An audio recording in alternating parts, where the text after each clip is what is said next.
Watching the evolution of something is interesting. When I was a kid, there was that little thing you would sing, sticks and stones may break my bones, but words can never hurt me. The irony is that that was an incredibly powerful statement that all the little children ran around singing, because people are always going to say mean things to you. Your children, your spouse, your parents, your neighbor, your boss, your employees. No matter what in your life, people will say things that are directly mean to you.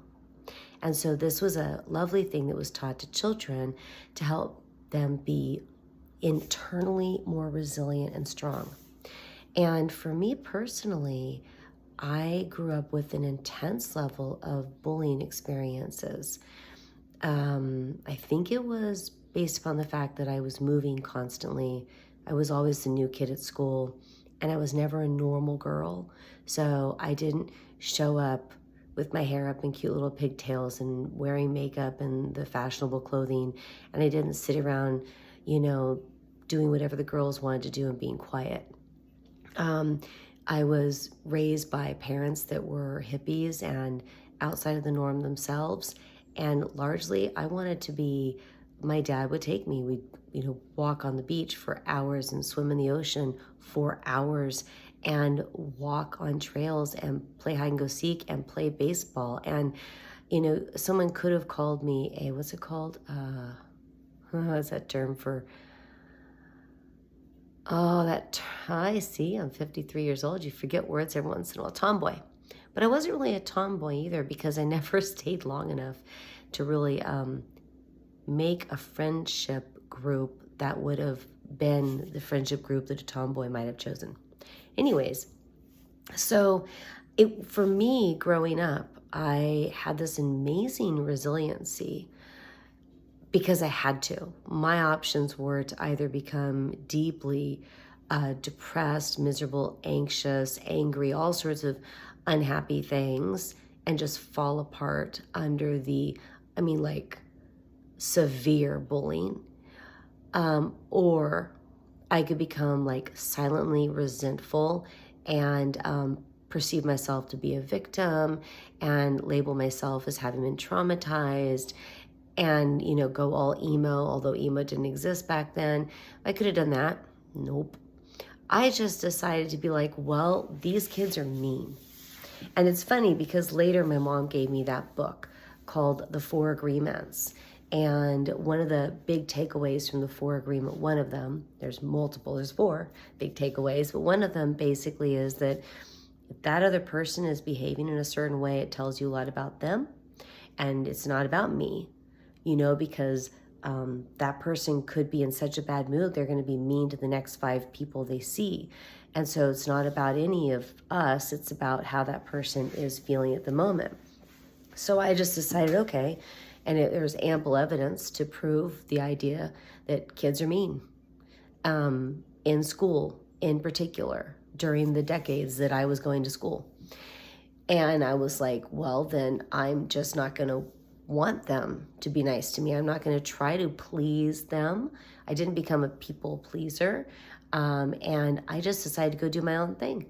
So I read books and I did artwork and I rode my bike all over the place, all the places I lived. I know all the bike trails and all the hidden, back alleys to get somewhere faster. And I just decided to be, what was it? I had this thing through high school in particular that I said I'm high on life because I didn't want to use drugs.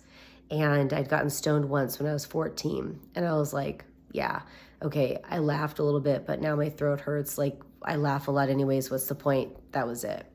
And so I just focused on being happy in spite of. Now,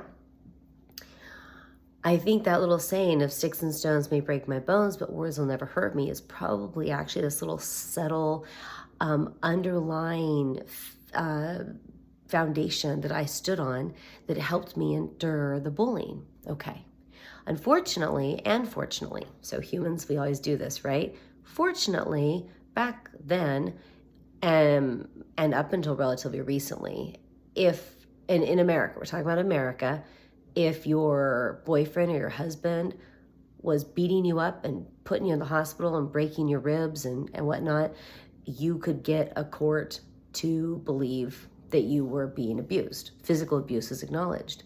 But verbal abuse, psychological abuse, mental abuse, emotional abuse, these things weren't recognized as abuse.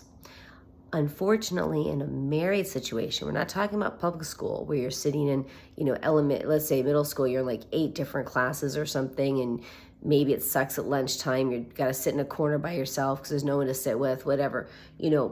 These are temporary periods of time. And yes, it can suck if people are mean to you, but you get to leave, get on the school bus, you get to go home, be in your own house, hopefully around your own family, which hopefully they treat you better. And so, but when you're married to someone who's non-physically abusing you and controlling you, managing the money or dictating other things, I'm really glad that these are recognized now as the absolutely soul-crushing abuse that they can be.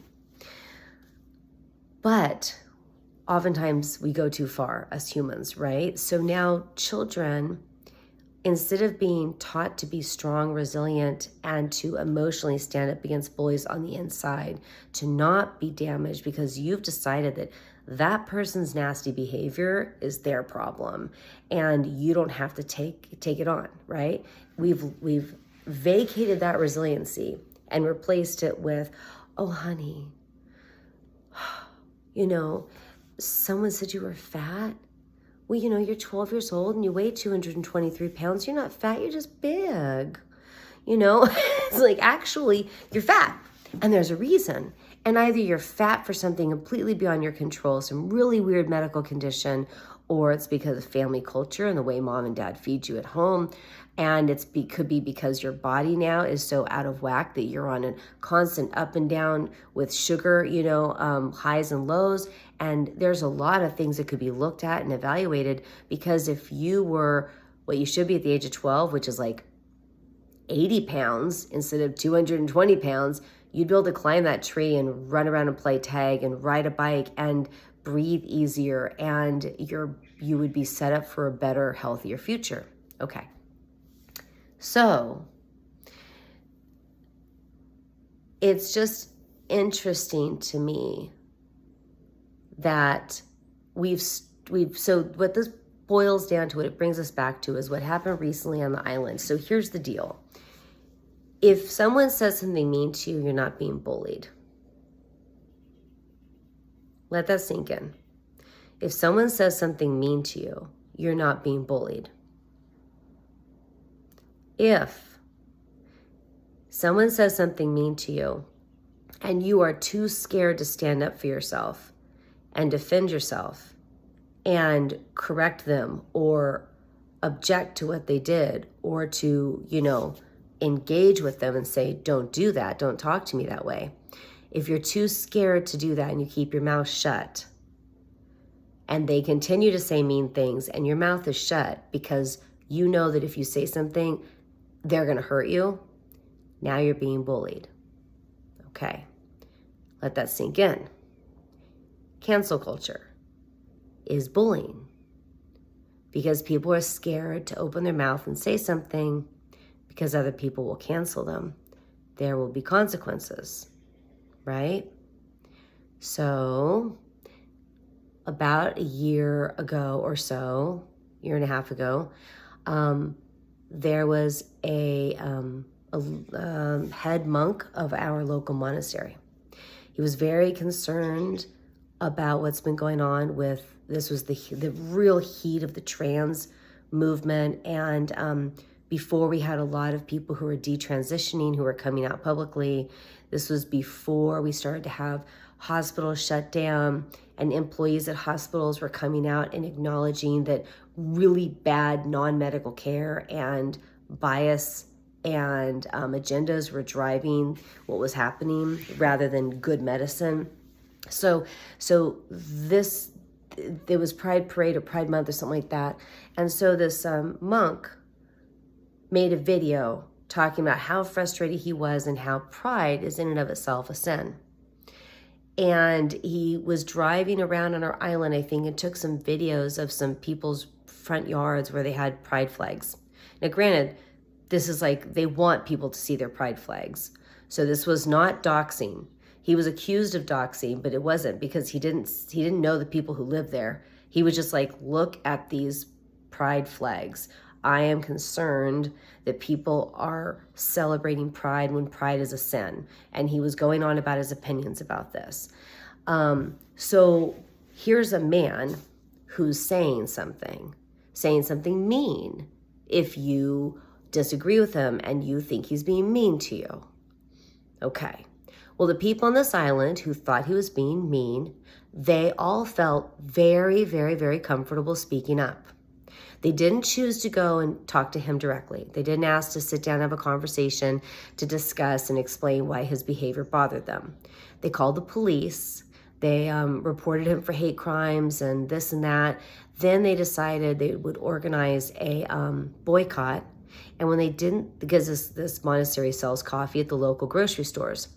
And when they didn't trust the members of our community to support the boycott, they sent a bunch of people into the 2 grocery stores to harass the customer service people at the grocery stores and to write just dozens and dozens of letters demanding that the grocery stores boycott the monastery and stop selling their coffee, stop offering their coffee to people on the island to buy.